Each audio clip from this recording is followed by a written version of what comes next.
आज की कहानी एक ऐसे परिवार की है जो एक सुनसान रेगिस्तान में फंस जाता है, लेकिन उन्हें ये नहीं पता होता कि इस वीरान रेगिस्तान में उनके अलावा कुछ ऐसे खूंखार लोग भी रहते हैं जो उनकी सभी हरकतों पर नजर रखे हुए थे। और जैसे ही शाम होती है तो उन खूंखार लोगों को अपना घिनौना काम अंजाम देने का सही मौका मिल जाता है। इसके बाद उस परिवार के साथ क्या होता है देखेंगे हम आज की इस कहानी में। So hello. शुरुआत में हमें बताया जाता है कि साल 1945 से 1962 के बीच यूनाइटेड स्टेट ने 331 न्यूक्लियर टेस्ट किए थे और उसके रेडिएशन की वजह से वहाँ जो जेनेटिक इफेक्ट्स हुए, गवर्नमेंट आज तक उस बात को इनकार करती आ रही है।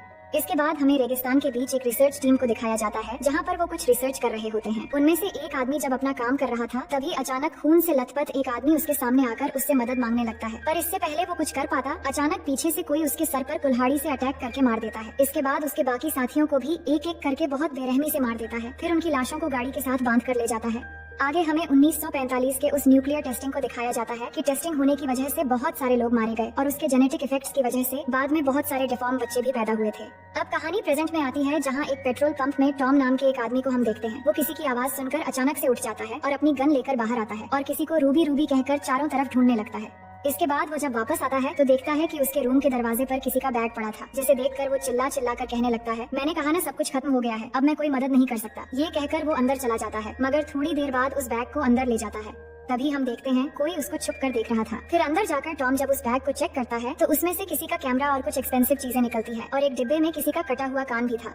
कुछ देर बाद उसे बाहर से एक गाड़ी की आवाज आती है। बाहर हम एक फैमिली को देखते हैं जो पेट्रोल भरवाने के लिए आए थे। इस फैमिली में आदमी का नाम जॉन और उसकी वाइफ का नाम एथल है। उनके 3 बच्चे होते हैं जिनमें से लिन और उसके हस्बैंड डग गाड़ी के साथ जुड़े पीछे वाले ट्रेलर में होते हैं और कैथरीन नाम से उनकी एक छोटी बेटी भी होती है। बाकी 2 बच्चे ब्रेंडा और बॉबी हैं और उनके साथ 2 डॉग्स भी थे जिनके नाम ब्यूटी और बीस्ट है। ये लोग ट्रिप के लिए कैलिफोर्निया जा रहे थे। अब गाड़ी में पेट्रोल भरवा ही रहे थे कि तभी उनका एक डॉग गाड़ी से निकलकर उस आदमी के रूम में चला जाता है। लिन जब उसे लेने के लिए अंदर जाती है तो डॉग वहाँ खिड़की से बाहर देखकर भौंक रहा था। लिन को यहाँ वही बैग भी दिखता है, मगर वो उसे इग्नोर कर देती है और डॉग को लेकर वहाँ से निकल आती है। इसके बाद वो लोग यहाँ से जाने ही वाले थे कि वो आदमी आकर उनको कहता है, अगर आप लोग मेन रोड के बजाय उस कच्ची सड़क से होकर जाएंगे तो आप लोगों के 2 घंटे बच जाएंगे। तो जॉन उसकी बात मानकर सबको लेकर उसी रास्ते से जाने लगता है और सभी हंसी खुशी इस रास्ते से होते हुए आगे बढ़ रहे थे। वो काफी दूर चले गए थे। तभी हम देखते हैं किसी ने उनके रास्ते में ट्रैप बिछा दिया था और गाड़ी जैसे ही वहाँ से गुजरता है तो टायर ब्लास्ट होकर गाड़ी डिसबैलेंस हो जाता है और सीधा जाकर एक पत्थर से टकरा जाता है। वो सब गाड़ी से बाहर आते हैं और बहुत परेशान हो जाते हैं कि अचानक टायर कैसे ब्लास्ट होकर इतना बड़ा एक्सीडेंट हो गया। इतने में उनके डॉग्स वहाँ से भागने लगते हैं तो बॉबी उन्हें पकड़ने के लिए जाता है। अब यहाँ उनके सिवा दूर दूर तक कोई नजर नहीं आ रहा था और उनके मोबाइल में सिग्नल्स भी नहीं थे और पत्थर से टकराने की वजह से उनकी गाड़ी बहुत ज्यादा डैमेज हो गया था। इसलिए जॉन डिसाइड करता है कि वो और डग पैदल चलकर मदद लेने के लिए जाएंगे। जॉन वापस उसी पेट्रोल पंप पर जाएगा और डग दूसरी तरफ जाएगा ताकि मोबाइल नेटवर्क मिलने पर किसी से हेल्प मांग सके। वही बॉबी जब डॉग्स को लेके वापस आ रहा था तभी हम देखते हैं कोई छुपकर उसका पीछा कर रहा था। इसके बाद जॉन अपने साथ एक गन रख लेता है और वो डग को भी एक गन देना चाहता था, पर वो मना कर देता है और वो गन बॉबी को रखने के लिए कह देता है। इसके बाद सब लोग मिलकर प्रेयर करने लगते हैं। फिर जॉन और डग अलग अलग रास्ते पर चल पड़ते हैं। तभी हम देखते हैं कोई पहाड़ के ऊपर से बिनोक्यूलर्स से उन्हें देख रहा था। अब इनके जाने के बाद ब्रेंडा जब ट्रेलर में जाती है तो उसका दरवाजा खुलते ही उनकी एक डॉग वहाँ से भाग जाता है। बॉबी फिर से पकड़ने के लिए उसके पीछे भागता है तो ब्रेंडा भी बॉबी के पीछे जाती है। फिर आगे देखते हैं कि बॉबी डॉग को ढूंढते हुए काफी दूर आ जाता है, पर यहाँ कोई लगातार उसका पीछा कर रहा था। थोड़ी दूर आगे जाने पर बॉबी को एक जगह पे खून नजर आता है तो आगे जाके देखता है तो उनका डॉग ब्यूटी मरा पड़ा था जिसको किसी ने बहुत बुरी तरह मार डाला था। ये देखकर बॉबी बहुत ज्यादा डर जाता है और वहाँ से भागने लगता है। भागते हुए वो अचानक फिसलकर पहाड़ी से नीचे गिर के बेहोश हो जाता है। तभी एक डिफॉर्म लड़की उसके पास आके बैठ जाती है और ये वही लड़की रूबी थी जिसे टॉम ढूंढ रहा था। वो बाकी म्यूटेंट की तरफ बिल्कुल नहीं थी, बल्कि वो बॉबी को दूसरे खूंखार म्यूटेंट से बचाना चाहती थी, जिनमें से एक ऊपर बैठे डॉग का मीट खा रहा था और इसी ने ही डॉग को मारा था। वही डग चलते चलते बहुत दूर आ चुका था जहाँ बहुत ही ज्यादा बड़े बड़े गड्ढे होते हैं। वहाँ उसे दूर से कुछ नजर आते हैं तो पास जाकर देखता है कि यहाँ तो बहुत सारी गाड़ी बंद पड़ी हुई है। वो गाड़ियों को चेक करता है पर एक भी गाड़ी चलने लायक नहीं था। इधर जॉन उसी पेट्रोल पंप में पहुँच जाता है जहाँ उसे पहुँचते पहुँचते रात हो गई थी। वो अंदर जाता है और टॉम नाम के उस आदमी को ढूंढने लगता है और वहाँ से फोन करने की भी कोशिश करता है, पर फोन डेड होता है। इसके बाद वो थोड़ा और अंदर जाता है तो उसे वही बैग नजर आता है। फिर जब बैग को देखने लगता है तभी वो उस डिब्बे को खोलता है जिसमें वो कटा हुआ कान था। ये देखकर उसे खतरे का एहसास होता है तो वो गन निकाल लेता है। फिर वहाँ दीवार पे देखता है जहाँ उसे कुछ डिफॉर्म बच्चों की तस्वीरें और कुछ न्यूज़पेपर्स दिखती हैं जिसमें न्यूक्लियर टेस्टिंग के बारे में कुछ लिखा हुआ था। ये देख के वो समझ जाता है कि टॉम गलत रास्ता बताकर उन्हें कोई मुसीबत में डालना चाहता था। इसके बाद वो जल्दी से एक गाड़ी लेकर वहाँ से जाने लगता है। तभी उसे सामने से टॉम की आवाज आती है। वो उसके पास जाता है तो देखता है कि टॉम के पास बंदूक है और वो नशे की हालत में है। वो उससे बंदूक नीचे करने को कहता है, मगर उसी वक्त टॉम अपने ही बंदूक से खुद का सर उड़ा लेता है। ये देख के जॉन बहुत ज्यादा डर जाता है। तभी उसे किसी की आवाज आने लगती है जिससे डर के मारे वो चारों तरफ गोलियां चलाने लगता है। फिर जल्दी से आकर गाड़ी लेके जाने वाला होता है। तभी सामने के मिरर में देखता है एक आदमी उसके पीछे बैठा है और इससे पहले वो कुछ कर पाता वो आदमी उसका सर गाड़ी के शीशे पे जोर जोर से मारकर बेहोश कर देता है। इसके बाद वो जॉन को एक माइन के अंदर ले जाने लगता है। वही बॉबी अभी तक वापस नहीं आया था और ब्रेंडा उसे ढूंढ रही थी। बॉबी अभी भी बेहोश पड़ा था और रूबी उसके पास थी, पर ब्रेंडा की आवाज सुन के रूबी वहाँ से भाग जाती है। फिर ब्रेंडा बॉबी को वापस ले आती है जहाँ उसकी माँ जख्मों का इलाज करती है, पर बॉबी उनको कुछ भी नहीं बताता कि वहाँ उनके डॉग के साथ क्या हुआ था। उसे लग रहा था कि ये सब सुनने से सभी डर जाएंगे। इतने में कोई उनके ट्रेलर पर एक झटका मारता है तो बॉबी अपने मॉम और सिस्टर को अंदर रुकने को कहता है और चेक करने के लिए गन लेके अकेले बाहर जाता है। वो चेक कर रहा था कि तभी वहाँ डग आ जाता है और वो बॉबी से कहता है थोड़ी दूर जाकर ये सड़क खत्म हो जाती है और आगे कोई भी शॉर्टकट नहीं है। वहाँ बहुत बड़े बड़े गड्ढे हैं जिनमें बहुत सारी गाड़ियाँ ऐसे ही पड़ी हुई हैं। इससे अब वो भी समझ जाते हैं कि पेट्रोल पंप वाला आदमी सबको झूठ बोल रहा था। अब काफी रात होने के बाद बॉबी डग को बताने का सोचता है कि यहाँ बहुत खतरा है, पर वो बताने से रुक जाता है। उसकी एक्सप्रेशन देखकर डग सोचता है कि शायद उसे डैड के लिए फिक्र हो रही है क्योंकि वो अभी भी वापस नहीं लौटे थे। वो कहता है तुम टेंशन मत लो, अगर जॉन 12 बजे तक वापस नहीं आए तो हम उन्हें ढूंढने के लिए जाएंगे। इसके बाद सभी रेस्ट करने के लिए डग और लिन कार में चले जाते हैं और बाकी सब ट्रेलर में रहते हैं। सब लोग तो सो जाते हैं पर बॉबी अभी भी जाग रहा था। तभी बाहर उनके दूसरे डॉग बेस्ट की भौंकने की आवाज आती है तो बॉबी बाहर जाकर उसे ढूंढने लगता है। इसी बीच उनके गाड़ी में प्लूटो नाम का एक म्यूटेंट आ जाता है और ब्रेंडा के पास आकर उसे टच करने लगता है। तभी ब्रेंडा की नींद खुल जाती है तो वो उसे दबोचने लगता है। उधर बॉबी को भी झाड़ियों में कुछ नजर आता है जिससे वो डर के मारे फौरन जाकर डग और लिन को जगाता है और उन्हें सब कुछ बता देता है कि यहाँ पर हम अकेले नहीं हैं। डग कहता है चिंता मत करो, सब कुछ ठीक हो जाएगा और अभी हम जॉन को ढूंढने के लिए निकलेंगे। इतने में उन्हें किसी की चीख सुनाई देती है और तभी उनसे कुछ दूर एक पेड़ पर आग लग जाती है। दरअसल म्यूटेंट ने जॉन को पेड़ से बांधकर आग लगा दिया था। ये देखकर सभी जॉन को बचाने के लिए भागते हुए जाते हैं।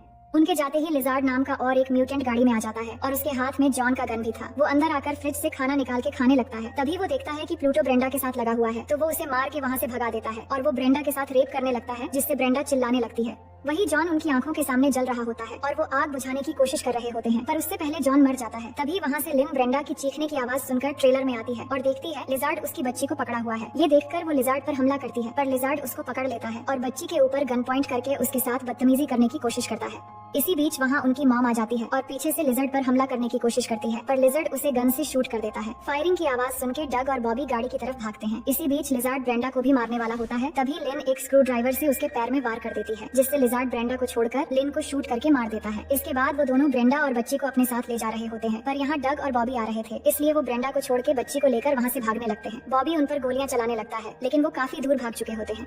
डग अंदर आकर देखता है उनकी मॉम और लिन को उन्होंने मार डाला है जिससे वो बिल्कुल शॉक हो जाता है। तभी उसे अपनी बेटी का ख्याल आता है तो देखता है वो अपनी जगह पर नहीं है। ये देखकर वो रोने लगता है कि ये सब क्या हो गया। वहीं उनसे कुछ दूर हम गॉगल नाम के एक और खूंखार म्यूटेंट को देखते हैं जो बाइनोक्यूलर्स से उन लोगों पे नजर रखा हुआ था। तभी बीस्ट आकर उस पर हमला करके एकदम उसकी जान ले लेता है। इधर हम उनकी मॉम को देखते हैं जो गोली लगने के बाद अभी भी जान बाकी थी, लेकिन देखते ही देखते उनके आंखों के सामने वो भी मर जाती है। ये सब देखकर बॉबी एकदम पागल सा हो जाता है और उन सब म्यूटेंट को मारने के लिए बाहर जाने लगता है, मगर डग उसे जाने से रोकता है और उसे समझाता है कि अकेले जाने से वो तुम्हें भी मार देंगे, हमें एक प्लान बनाकर काम करना होगा। और इसी दौरान बाहर से उन्हें किसी म्यूटेंट की आवाज आती है तो डग चुपके से देखने लगता है, पर वहाँ कोई नहीं था। फिर वो हिम्मत करके बाहर आके देखता है कि एक कटा हुआ हाथ पड़ा हुआ है जिसमें एक वॉकी टॉकी था और वो आवाज इसी से आ रहा था। असल में बीस्ट गॉगल को मारकर उसका हाथ काट के ले आया था। बीस्ट को देखकर उन्हें काफी खुशी होती है क्योंकि वो अभी भी जिंदा था। इसके बाद डग वॉकी टॉकी लेकर उन म्यूटेंट से बात करने की कोशिश करता है। तभी उसे अपनी बेटी के रोने की आवाज सुनाई देती है। इसका मतलब उन्होंने अभी तक उसे जिंदा रखा है। अब सुबह होते ही डग बीस्ट के साथ अपनी बेटी को ढूंढने निकल पड़ता है। बीस्ट उसे पहाड़ी के नीचे एक खदान के अंदर ले जाता है जहाँ से आगे बढ़ने पर उसे बहुत सारी कब्रें दिखती हैं जिनके ऊपर फोटोज भी लगे हुए थे, यानी ये खदान ही उन म्यूटेंट के कब्रिस्तान है। इसके बाद बीस्ट वहाँ से निकाल के उसे दूसरी तरफ पहुँचा देता है। वहाँ उसे एक विलेज दिखाई देता है जहाँ न्यूक्लियर टेस्टिंग किया गया था। दूसरी तरफ बॉबी और ब्रेंडा भी उन म्यूटेंट को मारने के लिए ट्रैप बिछा रहे थे। डग बीस्ट को लेके उस विलेज के अंदर चला जाता है जहाँ उसे कोई नहीं दिखता, बस चारों तरफ सिर्फ पुतले ही नजर आते हैं। बहुत देर ढूंढने के बाद एक घर के अंदर उसकी बेटी मिल जाती है। वो अपनी बेटी को लेने के लिए घर के अंदर जा रहा होता है। तभी वहाँ से सिस्ट नाम का एक म्यूटेंट गुजरने लगता है जिसे देखते ही डग एक गाड़ी के अंदर छुप जाता है। फिर उसके जाते ही बीस्ट को गाड़ी में रखकर घर के अंदर जाता है। अंदर जाके वो एक आदमी को देखता है जो टीवी देख रहा था। वो किसी तरह उससे चुपके अपनी बेटी तक पहुँच जाता है और उसे उठाकर चुपचाप निकलने लगता है। तभी अचानक वो आदमी आकर उसे मार के बेहोश कर देता है। अब उसे जब होश आता है तो वो खुद को एक फ्रीजर में बंद पाता है जहाँ उसके अलावा बहुत सारे ह्यूमन बॉडी पार्ट्स रखे हुए थे। ये सब देखकर वो बहुत ज्यादा डर जाता है और बहुत मुश्किलों के बाद उस फ्रीजर से बाहर आ जाता है और बेसबॉल बैट लेके अपनी बेटी को ढूंढने लगता है। थोड़ी आगे जाने पर एक रूम के अंदर उसे और एक म्यूटेंट नजर आता है जो बिल्कुल चलने फिरने के लायक नहीं था और वो दिखने में बहुत भयानक था। उसी से हमें इन सभी खूंखार म्यूटेंट के बारे में जानकारी मिलती है। वो डग को बताता है कि हमें सिटी से बाहर निकाल दिया गया था, जिसके बाद हम यहाँ आके खदानों में छुप गए। फिर तुम्हारे लोगों ने न्यूक्लियर टेस्ट करने के लिए हमारे इलाकों में बहुत सारे न्यूक्लियर अटैक करवा दिया, जिस वजह से हम जेनेटिकली डिफॉर्म बन गए। डग उसे अपनी बेटी के बारे में पूछता है पर वो कुछ भी नहीं बताता। तभी वहाँ पे और एक म्यूटेंट आके हमला कर देता है और डग को बहुत बुरी तरह मारने लगता है और एक कुल्हाड़ी से उसकी 2 उंगलियां काट देता है। फिर उसे जान से मारने वाला होता है, पर इसी बीच मौका पाते ही वो एक स्क्रू ड्राइवर से हमला कर देता है और फिर उसी की कुल्हाड़ी से उसका काम खत्म कर देता है। ये सब आवाज सुन के सिस्ट भी वहाँ आने लगता है, तो डग उसे आता हुआ देखकर कुल्हाड़ी लेकर गाड़ी के पीछे छुप जाता है और जैसे ही वो नजदीक आता है वो कुल्हाड़ी से उस पर अटैक कर देता है और उसे भी मार देता है। ये सब बिग ब्रेन देखकर लिजर्ड को ऑर्डर देता है कि उस बच्चे को मार दो। उसी दौरान बीस्ट वहाँ आ जाता है और बिग ब्रेन को मार देता है। अब डग अपनी बेटी कैथरीन को ढूंढने के लिए हर घर की तलाशी लेने लगता है। वहीं जब लिजर्ड बच्ची को मारने के लिए आता है तो देखता है कि यहाँ तो एक पिग का बच्चा है। दरअसल कैथरीन को रूबी वहाँ से लेकर भाग गई थी। दूसरी तरफ बॉबी और ब्रेंडा को देखते हैं जिनकी मॉम की लाश गाड़ी से गायब थी। तो बॉबी अपनी मॉम की लाश ढूंढते हुए एक जगह जाने के बाद देखता है कि एक म्यूटेंट उसकी मॉम की लाश खा रहा है। ये देखकर बॉबी बहुत ज्यादा डर जाता है। तभी वो म्यूटेंट भी उसको देख लेता है और उसे मारने के लिए पीछे आने लगता है, पर बॉबी जल्दी से भागते हुए ट्रेलर के अंदर आ जाता है।